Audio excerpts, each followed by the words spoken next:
तो दोस्तों अगर आपने भी रूपी रेडी एप्लीकेशन से लोन ले रखा है, अब आप जो रूपी रेडी एप्लीकेशन है उसकी जो रिपेमेंट है वो नहीं कर पा रहे और आपके मन में एक डर चल रहा है, कोई सवाल चल रहा है, तो ये वीडियो आपके लिए काफ़ी ज़्यादा हेल्पफुल हो सकती है। तो यहाँ पे देख सकते हैं ऊपर की तरफ यहाँ पे लिखा हुआ रिपेमेंट डेट तो 17/10/2025। तो कल की डेट में मेरी यहाँ पे रिपेमेंट है। अगर मैं इस रिपेमेंट को नहीं करूँगा तो कंपनी मेरे साथ क्या करेगी। अब काफ़ी लोग ये बोलते हैं अगर आप रिपेमेंट नहीं करेंगे तो जो रिकवरी एजेंट है वो आपके घर आ सकते हैं। अगर आप रिपेमेंट नहीं करेंगे तो ऐसा भी हो सकता है कि यहाँ पे जो आपके ऊपर कोई लीगल नोटिस का एक्शन लिया जा सकता है। देखो ऐसा तो कुछ भी नहीं है और आपको सबसे पहले मैं आपको बता दूं, आपको बिल्कुल भी डरने की जरूरत नहीं है। आप इस वीडियो को देखकर आपका जितना भी डर है सारा डर मैं आपका खत्म कर दूंगा। अब यहाँ पे देख सकते हैं आपको लोन डिटेल पे क्लिक करना है, उसके बाद आपको रिपेमेंट शेड्यूल वाले ऑप्शन पे क्लिक कर देना। अब आपको थोड़ा सा इसको स्क्रॉल कर देना है।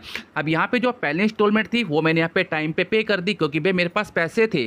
सेकंड इंस्टॉलमेंट भी मैंने टाइम पे कर दी। अब इस टाइम क्या हुआ कि भाई दिवाली का टाइम आ रहा है और दिवाली के टाइम के ऊपर मेरे कुछ काफ़ी खर्चे हैं। अब खर्चों के कारण मैं इसकी जो रिपेमेंट है उसको डिले करना चाहता हूं कि मैं सोचूं कि भाई इसकी जो रिपेमेंट है मैं अगले महीने कर दूं। अगर आप इसकी रिपेमेंट नहीं करोगे तो कंपनी आपके साथ क्या करेगी। देखो पहला ऑप्शन तो यहाँ पे है 2000 रुपये के लिए कोई भी रिकवरी एजेंट आपके घर नहीं आएगा। और सेकंड ऑप्शन ये निकल के आता है कि क्या हमारे घर को लीगल नोटिस का एक्शन लिया जा सकता है। तो भाई ऐसा भी कुछ भी नहीं है क्योंकि ऐसा कुछ नहीं होता। देखो आरबीआई की जो गाइडलाइंस है वहाँ पे बोला जाता है कि यहाँ पे आपको जो रेट ऑफ इंटरेस्ट आपको लगता है वो लगता है 24% का, पर कई एप्लीकेशन है जो इंटरेस्ट रेट लगाती है ना 36% से लेकर 40% तक इंटरेस्ट लगाती है। तो इसके कारण कोई भी कंपनी ऐसा नहीं करेगी, ना तो यहाँ पे लीगल नोटिस का कोई एक्शन आपके ऊपर लिया जाएगा। अब तीसरा ऑप्शन आपको निकल के आता है कि अगर हम इसकी पेमेंट नहीं करेंगे तो कंपनी हमारे साथ करेगी क्या। देखो कंपनी आपके साथ क्या करेगी। देखो सबसे पहले क्या होगा, जब भी आपकी जो ड्यू डेट है, देखो जैसे कि यहाँ पे मेरी ड्यू डेट दिखा रहा है, अभी मुझे कोई कॉल नहीं आ रही। यहाँ पे जैसी मैं कल का दिन आएगा और जैसी परसों का दिन आएगा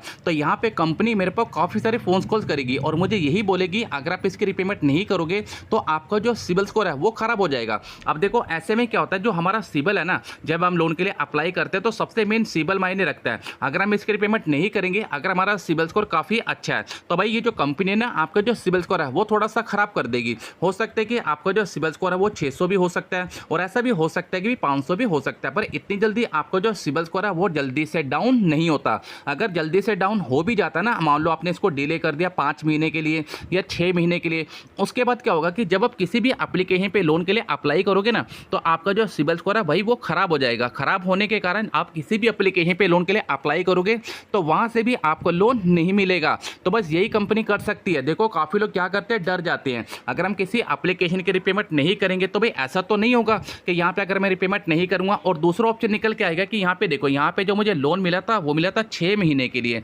अगर आप इसकी रिपेमेंट को डिले करते हैं तो भाई अगली बार से आपका जो लोन है पूरे तरीके से ब्लॉक हो जाएगा और आपको लोन नहीं मिलेगा। अगर आपकी छोटी मोटी इंस्टॉलमेंट है, अगर आप इंस्टॉलमेंट को पे कर सकती हो तो भाई कोशिश करो कि आप इसकी जो रिपेमेंट है वो टाइम से कर दो। अगर आपके पास पैसे नहीं है तो भाई वो तो एक मजबूरी है कि आपके पास पैसे नहीं है। तो यहाँ पे देख सकते हैं ऊपर की तरफ यहाँ पे जो कॉल आपको दिख रही है आती हुई, ये भी उन्हीं की है। देखो यहाँ पे जैसे मैंने आपको कहा था जब यहाँ पे आप लोन लोगे ना तो उससे 2-3 दिन पहले काफ़ी सारी कॉल्स आपके पास आ सकती हैं। तो यहाँ पे जैसे मेरे पास भी यहाँ पे कॉल्स आ गई है। देखो अब आपका जो मन में डाउट है वो क्लियर हो जाएगा। अब काफ़ी लोग ये बोलते हैं कि भाई मैं इसकी जो रिपेमेंट है वो मैं करूँगा ही नहीं। देखो रिपेमेंट नहीं करोगे कंपनी का कुछ नहीं जाएगा आपका फ्यूचर में आने वाले टाइम में 10 साल 5 साल आपका जो सिबिल है पूरा खराब हो जाएगा और कहीं से भी ना तो आपको ईएमआई कार्ड मिलेगा और ना तो आपको लोन मिलेगा। कोशिश करो कि आप इसकी रिपेमेंट टाइम से कर दो। अब यहाँ पे देख सकते हैं मुझे यहाँ पे जो लोन मिला था ना वो मिला था 39,000 रुपये का। देखो यहाँ पे लिखा ना इतने का। अगर मैं इसकी रिपेमेंट नहीं करूँगा तो भाई जो सारा लोन है वो ब्लॉक हो जाएगा और आगे चल के जो मेरा लोन है वो भी नहीं मिलेगा और जो सिबिल स्कोर है वो भी यहाँ पे खराब हो जाएगा। अगर आपको इस वीडियो से थोड़ी सी भी हेल्प मिली हो तो वीडियो को लाइक करना एंड चैनल को सब्सक्राइब करना।